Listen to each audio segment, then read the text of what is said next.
In the arid landscapes of what is now Namibia lies the devastating footprint of the 20th century first genocide.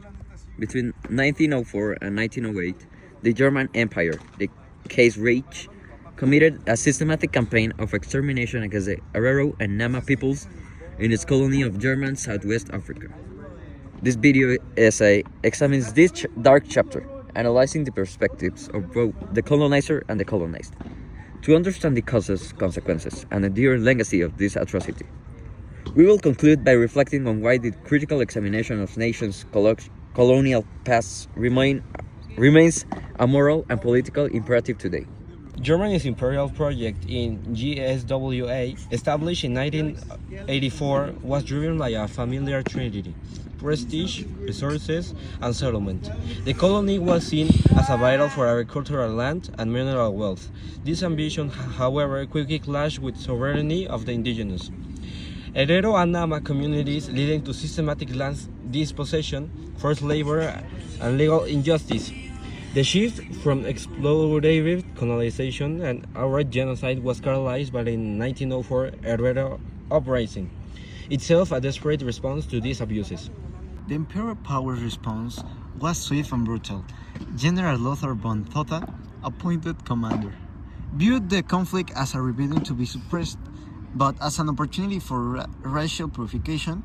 His infamous extermination order of October 1904, a mandate to shoot every hero, solidified the state role, shifting the entire military and administrative apparatus towards mass murder.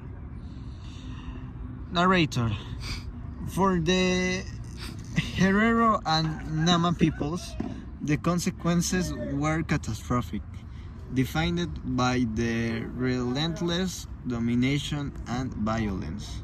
After the Battle of Waterbury, German forces did not merely defeat the Herero, they actively pushed tens of thousands into the unforgiving Omahek Desert, sealing off escape routes and poisoning water sources, ensuring death by thirst and starvation.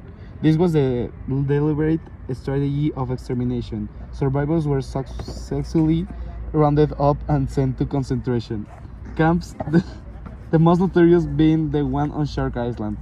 Here, forced labor, brutal neglect, and deliberate medical experimentation led to staggering mortality rates. This era exemplifies the system colonial violence that began in 1884. where structures of exploitation were persecuted to the later genocide.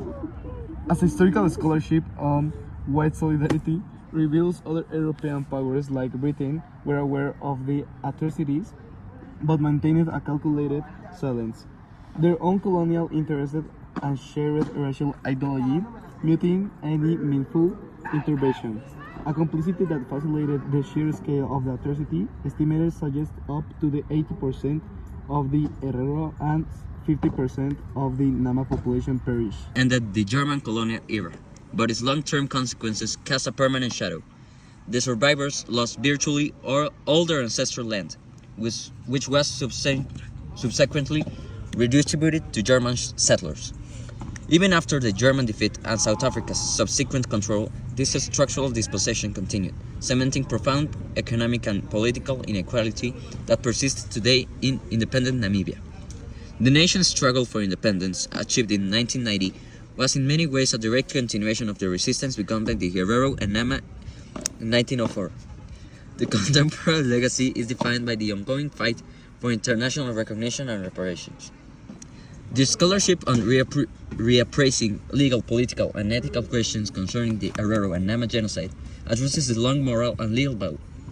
The argument for Germany's formal acknowledgement of genocide and its commitment to substantive reparative justice.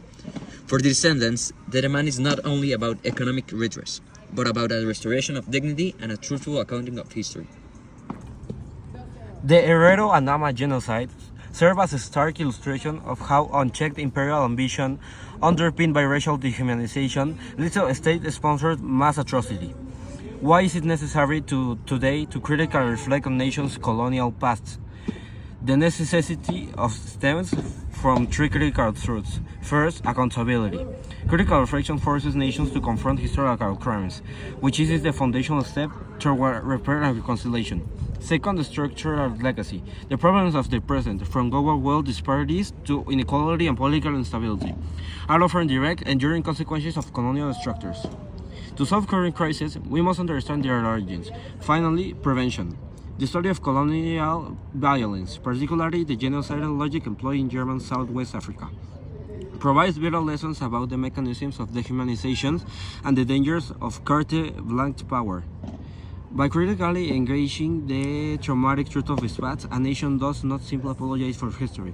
It commits to a more just and vigilant future. The story of the Herero Nama is called to conscience, urging us to recognize the pursuit of justice is not a historical footnote, but a perpetual necessary duty.